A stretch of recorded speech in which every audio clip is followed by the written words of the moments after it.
The fate of Spider-Man and Wolverine are once again intertwined in Spider-Man and Wolverine issue number 7. See, last issue, these two heroes were contemplating what it really means to make life and death decisions when it comes to their different villains. And in that issue, we truly saw the difference between Spider-Man and Wolverine, as Logan is the man who's gonna make the hard call every time. He's the only one that can take it. While Peter, being the hero's hero, he's just not that kind of guy. Information we pretty much already knew about these two. But now, in this story, something else is going on. A multiverse story, where they've been ripped from their own universe and brought here, because Reed Richards has a mission for them. Reed Richards, Mr. Fantastic, is going to task these two with murdering someone, so let's get into it. And we start off right in the action. Spider-Man and Wolverine seem to be fighting an amalgamation of the two, someone with both of their abilities, which sounds pretty damn OP.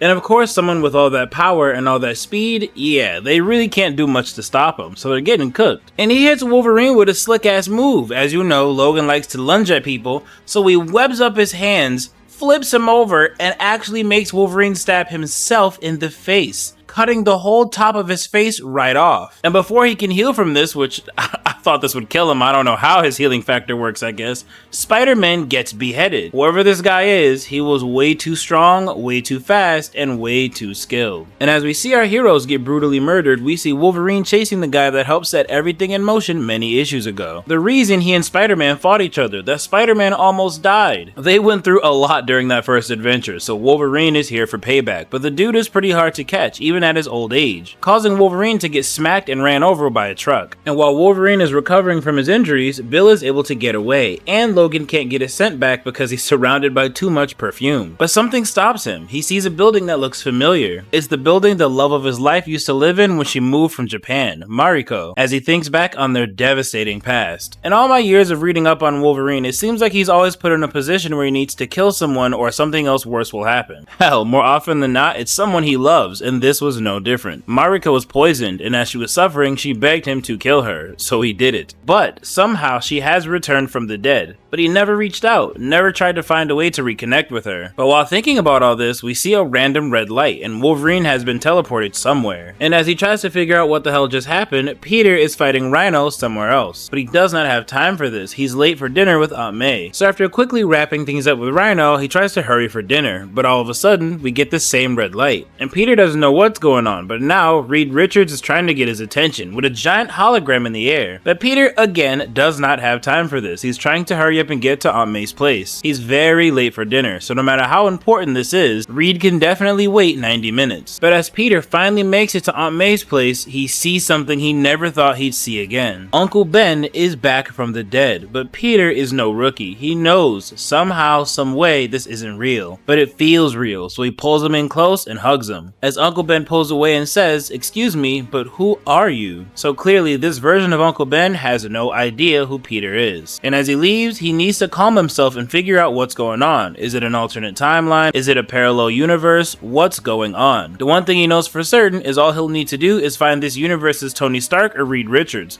But Reed was trying to talk to him, and he pops up again trying to explain everything to Peter. He is in fact in an alternate universe. He knows Peter is confused and he's ready to explain everything. And Peter, assuming this universe is similar to his own, tries to swing over to the Baxter building, but Reed has no idea what that is. In this universe, he's housed in Stark Pym Tower. And Peter finds out pretty quick that he's not the only one that was pulled into this universe. It was, of course, Wolverine as well. Now, Wolverine doesn't give a damn why they were pulled here. He doesn't care what Reed's problem is, not his universe, not his problem. All he wants is for this man to send both of them back home, but Peter actually wants to listen. Peter's actually eager to help, but the roles reverse pretty damn fast when they find out why they're here. See, Reed's universe is not like everyone else's. In this universe, there are no heroes, just multiple villain teams. And the worst of the worst are the Revengers, led by Arachnix. This is the man we saw completely brutalize Spider-Man and Wolverine at the beginning of the issue. And as Reed has been probing the universe trying to find heroes to take care of this guy, he can't find anyone similar enough to Arachnix. So Reed has been settling for the second best thing, as this guy is clearly a fusion of Spider-Man and Wolverine.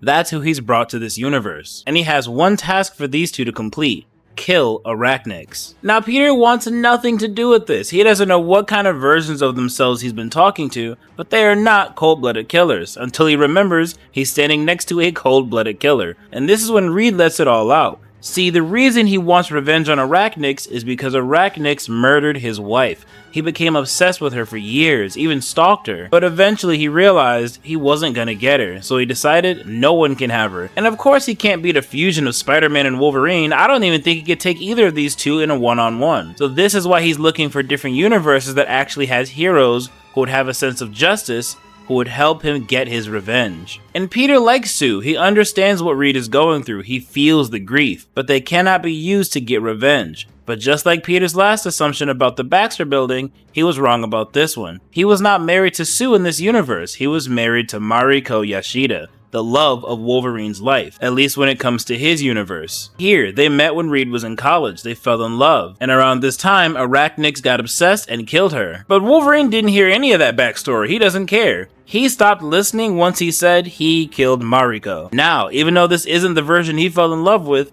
it's still Mariko and he will have his revenge. Now he's all in. Like I said, their roles are going to reverse. And because there's no way Peter's gonna talk Wolverine out of avenging the love of his life, he is unfortunately dragged along into this. So now, it's Spider-Man and Wolverine versus Arachnix. And before the conflict begins, Peter asks Wolverine if they're going to try and bring this guy in.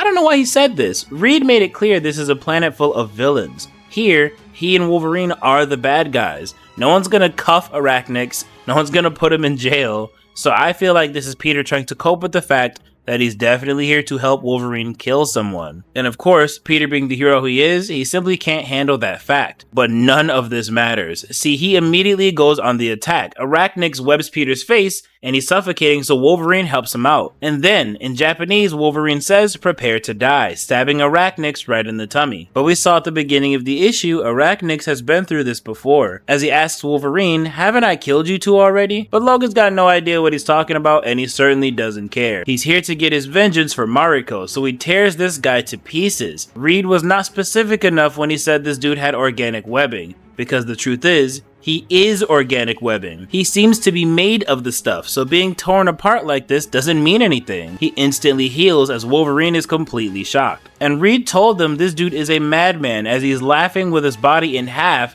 because he can never get tired of seeing their face as they come up against him for the first time. And Peter thinks this is all part of this guy's delusion. He assumes this is the part where he says he's killed them before, but Peter has no idea how right he really is, as Arachnix tells them, "Sorry, I misspoke. I've killed a lot of yous." And we see bodies upon bodies of Spider-Man and Wolverine from all kinds of universes webbed up on the ceiling. Reed has been sending countless versions of them to their death, trying to take on Arachnix. And unfortunately, this is where the issue ends. Now, I would like to give my thoughts real quick.